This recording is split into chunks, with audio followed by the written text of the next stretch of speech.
Hi, my name is Megan Mason, and this is my Module 1, Me in Action Research.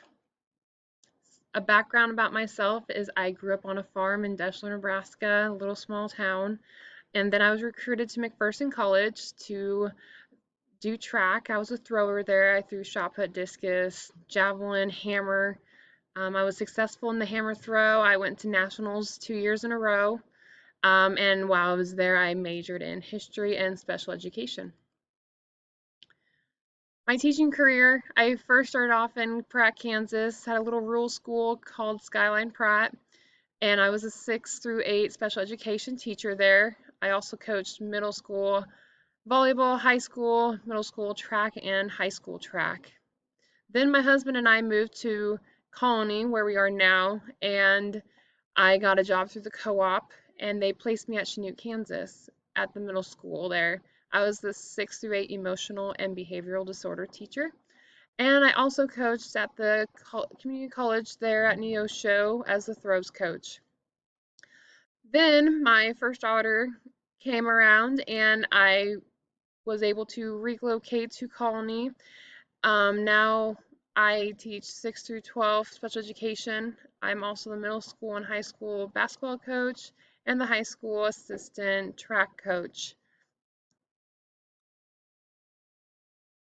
My family of four is my husband. We've been married for 4 years. He teaches at the same school I am at. He is the physical education teacher. He coaches all the sports. He drives the buses to all the activities. Then I have two girls, Markayla, who is 3 years old, and then Paxton, who's 8 months. So what is action research? Action research is a type of questioning that is practical, theoretical, and focuses on changes and improvements. It looks at all the perspectives and that all sides should be viewed. It is also a spiral process. It can repeat over and over again until a solution is found. What is its purpose? It is to learn through action. So you're going hands-on with your research. You're getting involved with the idea that you're working with. So let's say it's student success in like reading. You're hands-on working with your students as you're researching. The four main types of action research are individual, collaborative, school-wide, and district-wide. So individual action research. So that is a teacher looking at his or her classroom and focusing on their classroom management, their instructional strategies they use, or maybe it's student cognitive or social behavior. This could be inspired by any college classes you take, articles, supervisors, your principal, or even other staff members. The data is usually quantitative, and the results are meant for that teacher for his or her classroom. Collect collaborative action research. That could still be a single room. Like in a bigger school, you may have more teachers in one room and you want to collaborate. Or if you're in a small school like I am, we only have one for each room, so we collaborate with each other. So it could be several classrooms. This could be inspired by other teachers, administrators, or intermediate service agencies.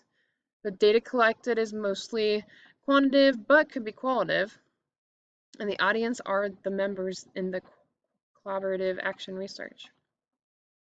Next is school-wide action. This focuses mainly on the school faculty and their interests. This could be inspired by school leadership teams. I joined ours this summer and we did a lot of looking at different areas that we wanted to prove in. It could be from your district administrators. The data collected is quantitative, qualitative, or even both, and the audience is the school faculty. District-wide action research. This focuses on the whole community. This could be inspired again by your school leadership teams, your district administrators, or even your board members might have something for you. The data collected is both quantitative and qualitative. The audience is the school district. So what are the goals? The goals of action research are evaluating the outcomes, enhancing student achievement, and providing educational practices.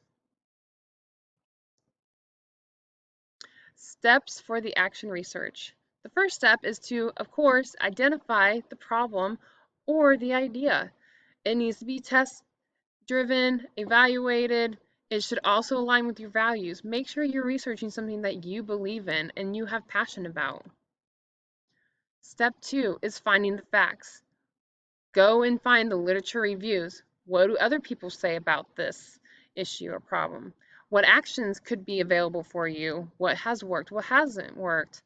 What information can you find to help your understanding of your question and focus area more? Step 3 is design. Start with a plan. It's hard to dive in on something when you don't know where to even start. So this is like, what kind of data method am I going to use? Am I going to have charts? Am I going to have bar graphs? Consider the ethical issues.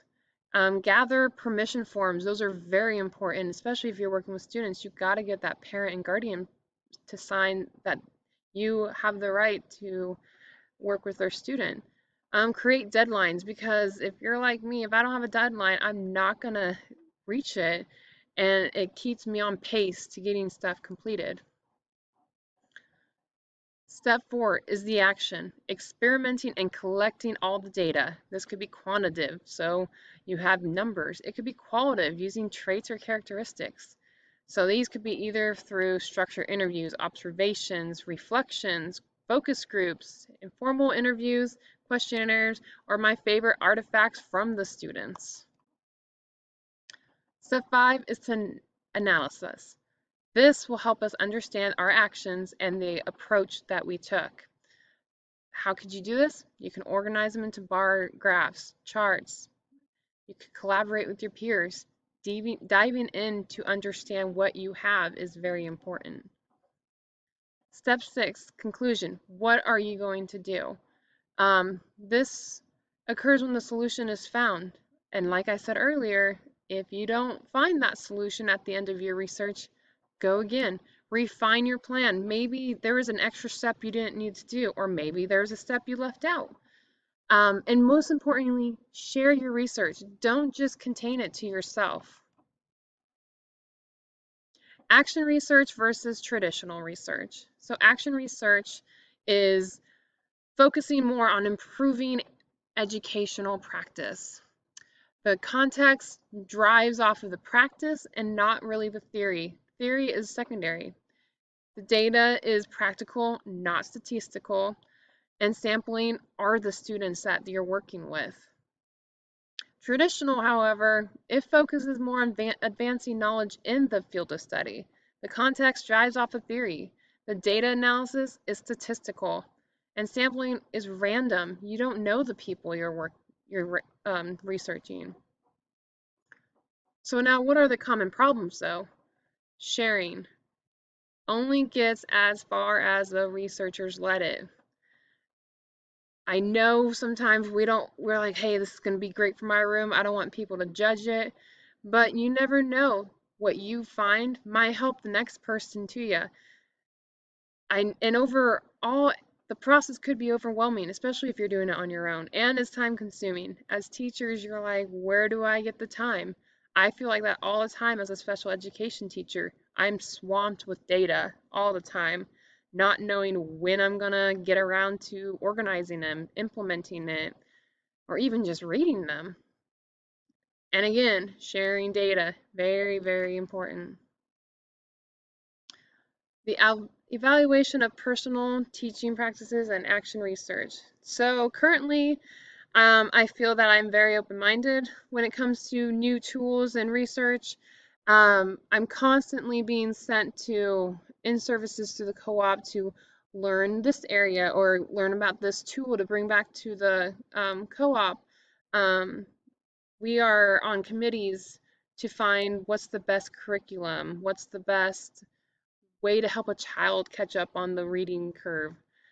Um, and I'm always looking for ways to improve myself as a teacher, and I'm constantly analyzing data again. As for action research, I think it's going to help me be more organized. And especially with my thought process. Sometimes I get very overwhelmed with what I'm thinking. I think the steps that are in place are going to be better for me as a teacher and will help me grow as an educator. Now, critiquing the action research, I think is a great idea. Like I said earlier, um, I'm used to data, data, data. As teachers, we always live off of data. The part that gets overwhelming is once we get the data, what do you do with what do you do with it? No one seems to know ever. So knowing when do I have time to figure that out is huge. And then also, of course, working with others can be challenging, especially when faced with ethical and morals. Um, but if you guys are driven for the common good of your students, it's gonna work out. So how does this support the educational success and well-being of students and adults? So component 1.2, data driven. Have your action research drive off the data you collect. 4.1, action research can improve or help implement new programs that are technologically based. Technology is huge right now for us.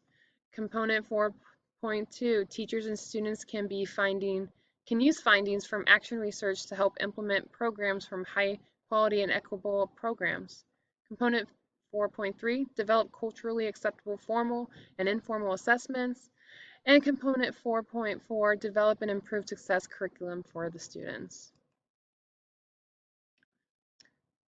Um, Standard correlation. This assignment made me reflect on my own teaching and data collection. It made me look at it in ways I was implementing the action research and how could I improve in order to be more successful and how to help my students be more successful. Was this assignment relevant? It was very relevant. It pertains to me as a teacher and how I have an understanding of action research now. I can use it in my classroom and even my district when I'm on my district lead team. And I think this is going to help us improve student learning and successes. Reflection, I believe this might help me be more organized, like I said earlier, when I come to a point of where do I start? As a special education teacher, I'm constantly using data to show my students are being successful with the tools that I teach them, or if there are areas that we can improve on. And these are the references that I used. Thank you.